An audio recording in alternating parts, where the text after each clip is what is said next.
हितेश मेहताला आता 21 फेब्रुवारीपर्यंत पोलीस कोठडी सुनावण्यात आली। धर्मेश पौन याला सुद्धा 21 फेब्रुवारीपर्यंत पोलीस कोठडी सुनावण्यात आली। न्यू इंडिया बँक अपहार प्रकरणी हितेश मेहताला कोठडी देण्यात आली। 122 कोटींच्या अपहाराचा हितेश मेहतावर आरोप आहे।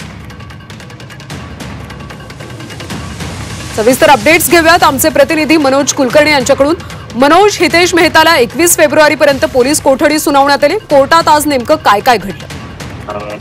अगदी बरोबर आहे। न्यू इंडिया कोऑपरेटिव्ह बँक घोटाळा 122 कोटी रुपयाचा पैशाचा अपहार झालेला आहे आणि त्याच अनुषंगाने दादर पोलीस स्टेशनमध्ये याची गुन्हा नोंद झाला होता। त्यानंतर ही अमाऊंट जास्त असल्यामुळे याची चौकशी करण्यासाठी मुंबई गुन्हे आर्थिक शाखा जी आहे त्यांच्याकडे याची तक्रार तपास देण्यात आला होता आणि त्या अनुषंगाने जे आरोपी आहेत त्यांना अटक करण्यात आली होती। काल त्यांच्यानंतर त्यांची चौकशी करण्यात आली असता यामध्ये जे विकासक आहे धर्मेश पौन यांना सुद्धा चौकशी अंती ताब्यात घेतला आणि अटक करण्यात आलेली आहे। आज या दोघांनाही न्यायालयात हजर करण्यात आलं होतं आणि न्यायालयानं 21 फेब्रुवारीपर्यंत पोलीस कोठडी दिलेली आहे। यामध्ये पोलिसांच्या वतीने सांगण्यात आलेलं आहे की आरोपींनी जो अपहार केलेला आहे नेमका तो कशा प्रकारे केलेला आहे, कोणाकोणाला पैसे देण्यात आले होते, याच्यामध्ये आणखी कोण सामील आहे, या सगळ्या गोष्टीचा तपास करायचा आहे।